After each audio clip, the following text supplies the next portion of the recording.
Hello dear student, आज के इस वीडियो में हम लोग पढ़ेंगे कक्षा 8 के विज्ञान और उसके अंतर्गत अध्याय 6। क्योंकि 1 से लेकर 5 तक के सभी अध्याय को मैंने बहुत अच्छे से समझाया, लिखाया और बहुत अच्छे से बताया है और सभी के सभी परिभाषा को मैंने उसमें बताया। तो आप लोग एक बार 1 से लेकर 5 अध्याय को अवश्य जाके प्लेलिस्ट में देखिए। और हाँ, ये अध्याय 6 पे है और इनमें सभी के सभी परिभाषा को मैं आपको बताऊँगा, समझाऊँगा और अच्छे से लिखवाऊँगा। तो चलिए बिना देरी के वीडियो को स्टार्ट करते हैं। अध्याय 6 का जो नाम है, अध्याय 6 का क्या नाम है? जंतुओं में जनन। आपने इस कक्षा 7 में तो पढ़ लिया था, मैंने भी आपको बताया था, आपने देखा भी होगा वीडियो। अगर आपने नहीं देखा तो एक बार जाके जरूर देखिए कि पौधों में जनन किस प्रकार से होता है, वो क्या होता है। क्योंकि 7वां कक्षा में मैंने बहुत अच्छे से पढ़ाया था, आपने पढ़ा है। नहीं पढ़ा तो जरूर जाके देखिए। और इसमें मैं जंतुओं के बारे में बताऊँगा कि आखिर जीव जंतु कैसे करते हैं जनन, वो सभी के बारे में बताऊँगा मैं। तो चलिए देखते हैं। जो महत्वपूर्ण है ना, मैं वही आपको बताऊंगा, समझाऊंगा और अच्छे से लिखवाऊंगा। देखिए, सबसे पहले जनन होता क्या है? जनन मतलब जन्म देने की प्रक्रिया क्या कहते हैं? जनन कहते हैं। जन्म जो देते हैं ना, जैसे क्या, देखिए, मुर्गी क्या देते हैं? चूजा को देते हैं। गाय क्या देते हैं? गाय बछड़ा देते हैं। मतलब ये सभी क्या है, एक क्या है, अपना जाति को बनाए रखने के लिए क्या करते हैं? एक प्रक्रम करते हैं। यहाँ लिखा भी हुआ है, देखिए कितना अच्छा। जनन जाति यानी कि स्पीशीज की निरंतरता बनाने के लिए आवश्यक है। इसको क्या कहते हैं? जनन कहते हैं। आपने समझ किया होगा। और यहाँ देखिए, जनन होते कितने प्रकार के? 2 प्रकार के, एक लैंगिक और एक अलैंगिक होते हैं। लैंगिक में जिसमें क्या है, नर और मादा का युग्मक संलयन होता है, उसे क्या कहते हैं? उसे कहते हैं, नर और मादा के युग्मक के संलयन को क्या कहते हैं? लैंगिक जनन। और जिसमें एक ही होते हैं कोई, उसे अलैंगिक कहते हैं। अभी आपको मैं लिखवाऊंगा। और देखिए, कुछ नर के जो होते हैं, नर मतलब कि पुरुष और स्त्री मतलब मादा होते हैं, उनका जो नाम है आप देख सकते हैं कि सेरिब्रम, शुक्राणु और क्या है, शिश्न। ये सभी नर के नाम हैं। आप चाहें अभी मैं आपको लिखवाऊंगा, आपको आपके कॉपी पे नोट डाउन करवाऊंगा। यहाँ देखिए क्या है, मादा का देखिए डासे, अंडवानी और क्या है, गर्भाशय। ये आपको मैं भी लिखवाता हूँ कॉपी पे। यहाँ देखिए, यहाँ से आप देख सकते हैं जन्म देने की प्रक्रिया क्या कहते हैं? क्या है, जो जाति को निरंतर बनाने के लिए आवश्यक, तो उसे क्या कहते हैं? जनन। जनन 2 प्रकार के, लैंगिक और अलैंगिक। आपको अपने कॉपी पे नोट डाउन करना है। जी हाँ, करना है, बहुत ही महत्वपूर्ण है। ये क्या है, जिसमें नर और मादा युग्मक का संलयन होता है उसे क्या कहते हैं? लैंगिक। जैसे कि नर जनन क्या है, वृषण, शुक्राणु, ये नालिका, शिश्न, ये सभी का नाम आपको कॉपी पे नोट डाउन करना है। मादा का भी जो आपको मैंने बताया, इन सभी को कॉपी पे नोट डाउन करके अच्छे से याद कर लेना है। क्योंकि यह अध्याय आपको कक्षा 10 में पुनः पढ़ना है। कक्षा 10 में इनका पूरा डिटेल पढ़ना है। तो यहाँ पे आप सिर्फ उनका नाम जान लीजिए, क्योंकि नाम जानने से होगा कि वहाँ पे आपको कॉन्सेप्ट समझ में आएगा। ठीक है, यहाँ पे बस आप नाम जान लीजिए। और यहाँ देखिए, आपको लिखना क्या है आगे, इनके बाद क्या लिखना है, ये लिखना है निषेचन क्या होता है। जब शुक्राणु अंडाणु का संलयन होता है उसे क्या कहते हैं? निषेचन कहते हैं। आंतरिक निषेचन क्या होता है? जब निषेचन मादा शरीर के अंदर होता है उसे क्या कहते हैं? उसे आंतरिक निषेचन। जैसे कि मनुष्य, गाय, कुत्ता, मुर्गी, ये सभी क्या है, आंतरिक निषेचन का क्या है, ये उदाहरण है, कह सकते हैं। एक होता है बाह्य, जब निषेचन मादा शरीर के बाहर होता है। क्या होता है? मादा शरीर के बाहर होता है, उसे क्या कहते हैं? बाह्य निषेचन। जैसे कि मछली, स्टार फिश बहुत अच्छा उदाहरण है इसका, बाह्य निषेचन का। इसी तरह से शरीर के से बाहर कृत्रिम निषेचन यानी कि आईवीएफ या इन विट्रो निषेचन कहलाता है। उदाहरण के लिए प्रखनली शिशु। अभी आपको मैं दिखाऊंगा कहाँ पे क्या है, बस आपको इसको और इसको कॉपी पे नोट डाउन कर लेना है। और आगे जो लिखना है, अलैंगिक जनन, ऐसा जनन जिसमें एक ही जनक नए जीव को जन्म देती है। एक ही जनक नए जीव को जन्म देती है, इसे अलैंगिक जनन कहते हैं। उदाहरण के लिए क्या होता है? अमीबा में द्विखंडन, हाइड्रा में मुकुलन। यही 2 उदाहरण आपके पुस्तक में था, बट मैंने कक्षा 7 में बहुत अच्छा से पूरा डिटेल ही बताया है। तो आप लोग कक्षा 7 के एक अध्याय था जिसमें अलैंगिक जनन का उदाहरण था। पादप में जनन अध्याय का नाम है, अवश्य आप एक बार जाके देखिए। यहाँ देखिए, अभी मैंने आपको लिखवाया है निषेचन क्या होता है, और यही बात जस्ट लिखा हुआ है। अंडाणु का संलयन होता है उसे क्या कहते हैं? निषेचन कहते हैं। आंतरिक भी आपने समझ गया, आंतरिक क्या होता है, आंतरिक निषेचन।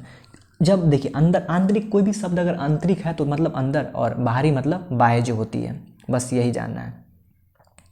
और आगे देखिए क्या आपने प्रखनली शिशु के विषय में सुना है? बूझो और पहेली के अध्यापक ने एक बार कक्षा में बताया कि कुछ स्त्री अंडवाहिनी अवरुद्ध होती है, ऐसी इसमें उत्पन्न करने के लिए असमर्थ होती है, क्योंकि निषेचन के शुक्राणु मार्ग अवरुद्ध होने के कारण अंडाणु तक नहीं पहुंच पाते। ऐसी स्थिति में डॉक्टर, चिकित्सक ताज़ा अंडाणु एवं शुक्राणु एकत्रित करके उचित माध्यम में कुछ घंटों के लिए एक साथ रखते हैं, जिन्हें आईवीएफ या इनविट्रो निषेचन यानी शरीर से बाहर कृत्रिम निषेचन कहा जाता है।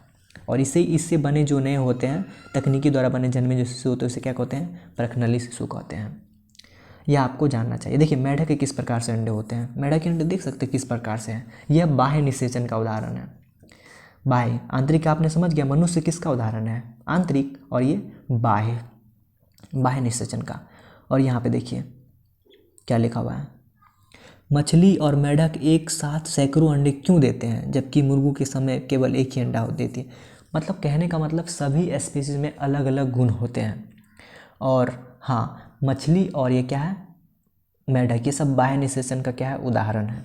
यद्यपि यह जंतु सैकड़ों अंडे देते हैं और लाखों शुक्राणु क्या है, निर्मोचित करते हैं। सारे अंडे का निषेचन नहीं होता है, यह नया जीव नहीं बन पाते हैं। इनका कारण यह है कि अंडे एवं शुक्राणु निरंतर जल की गति, वायु एवं वर्षा से प्रभावित होते रहते हैं। तालाब में दूसरे ऐसे जंतु भी होते हैं जो इन अंडों को भोजन करते हैं, अतः अंड कोशिकाओं एवं शुक्राणु की बड़ी संख्या में उत्पन्न होना आवश्यक है ताकि उनमें से कुछ में निषेचन सुनिश्चित किया जा सके। यानी ये मछली और किसका, मेढक के बारे में डिटेल दिया गया है, आप जान सकते हैं। और आगे देख सकते हैं क्या है,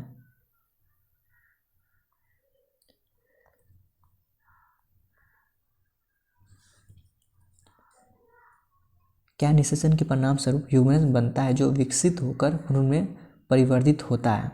ह्यूमरस लगातार विभाजित होकर कोशिकाओं के गोले में बदल जाता है। तत्पश्चात कोशिकाओं समूहीकृत होने लगती है तथा विभिन्न ऊतकों और अंगों में परिवर्तित हो जाती है। इस विकसित हुई उस संरचना को भ्रूण कहते हैं। ओके, भ्रूण गर्भाशय की दीवार में रोपित होकर विकसित होता रहता है। यही सब है जो आपके इस अध्याय में दिया गया है। और आगे देख सकते हैं जरायुज क्या होता है, जो क्या है, वह जंतु जो सीधे शिशु जंतु से जरायुज कहते हैं। और अंड प्रजत क्या है, जो अंड के मतलब कि जैसे कि मुर्गा हुआ, किसका उदाहरण है, ये अंड प्रजत जंतु का, जरायुज मनुष्य।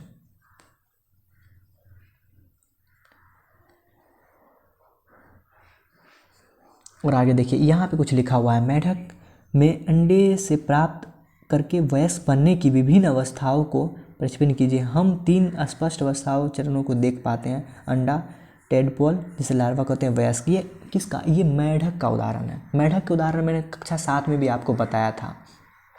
यही देखिए मेढक का सबसे बड़ा उदाहरण किस तरह से, देखिए अंडे हैं, फिर क्या है, फिर टेडपोल हुआ, उसके बाद क्या है, बाद का टेडपोल देखिए, उसके बाद फिर वयस्क हो गया।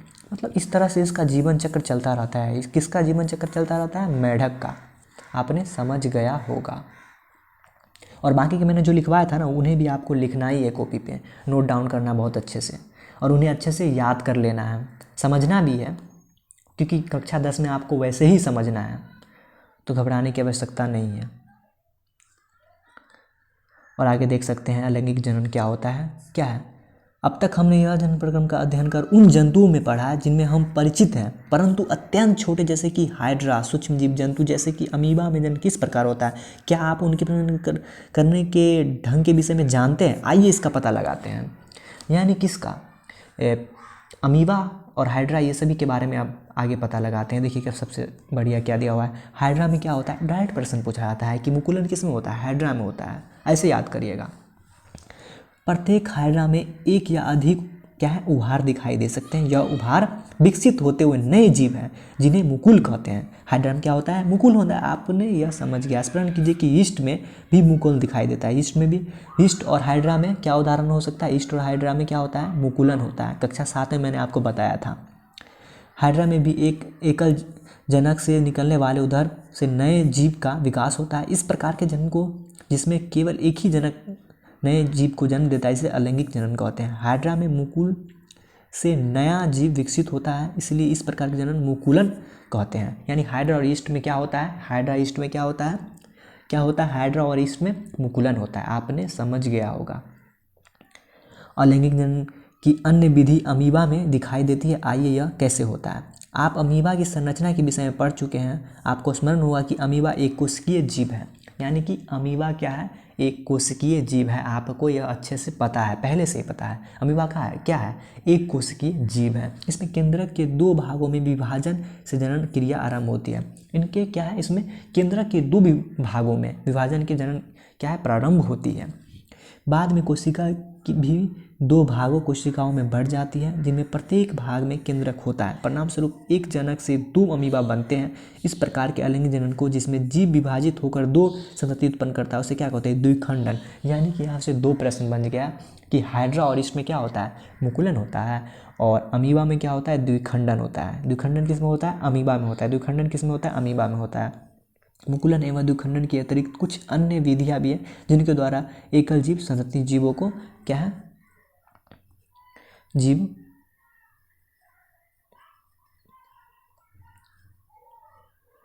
देख सकते हैं। आगे दिखाते हैं आपको।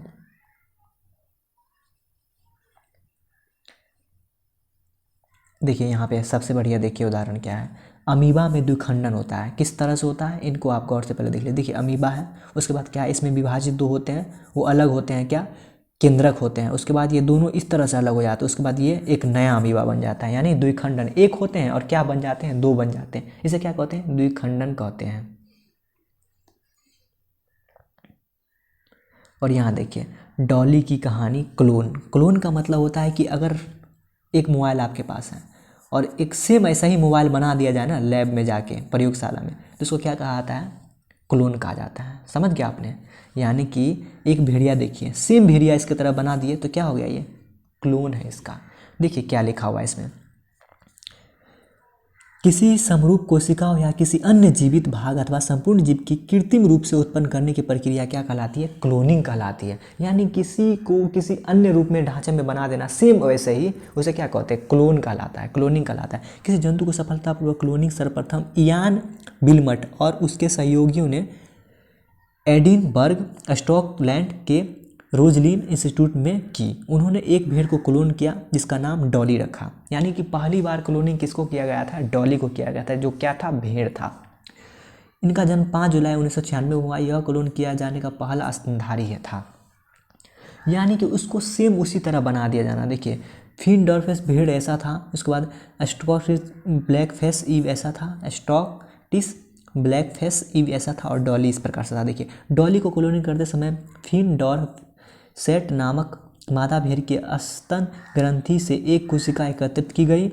उसी समय स्टॉकटिस ब्लैकफेस ईव की एक कोशिका भी एकत्रित की गई। अन्य कोशिका से केंद्रक को हटा दिया गया। तत्पश्चात फिनडॉर्सेट भेड़ के स्तन ग्रंथि से ली गई कोशिका केंद्र का स्टॉकटिस ब्लैकफेस ईव का केंद्रक विहीन अंड कोशिका में स्थापित किया गया। इस प्रकार उत्पन्न अंड कोशिका को स्टॉकटिस ब्लैकफेस के ईव में रोपित किया गया। अंड कोशिका को विकास एवं परिवर्धन सामान्य रूप से हुआ। अंततः डॉली का जन्म हुआ।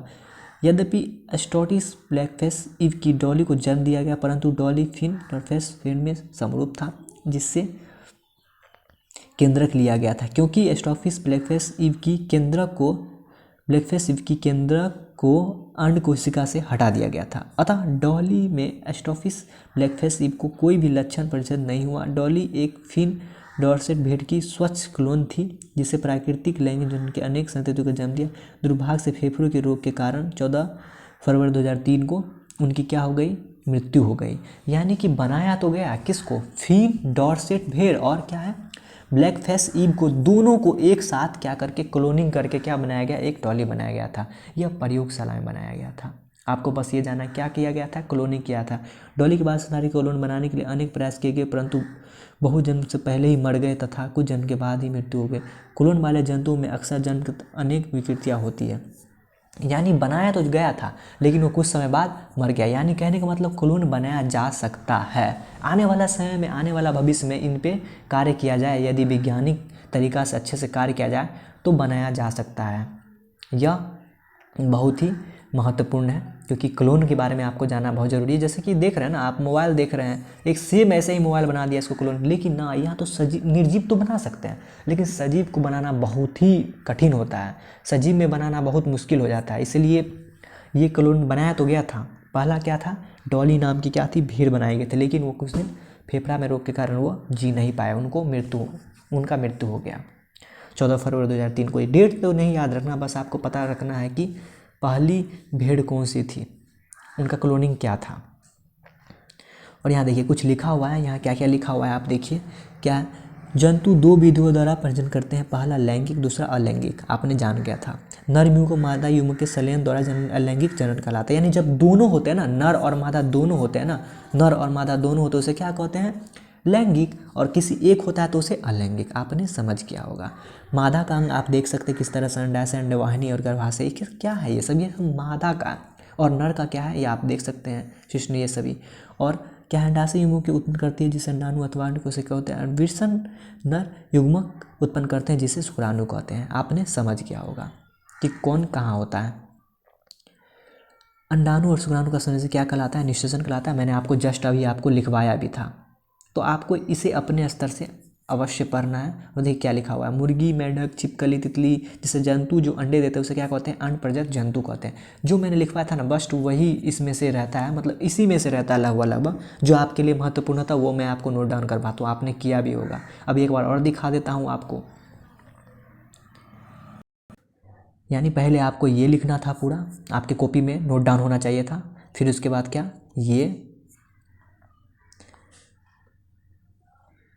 ये होना चाहिए था। आपने लिखा भी होगा, वीडियो रोक के लिखिए, बट लिखिए ज़रूर। ये दूसरा नंबर में और ये लास्ट में।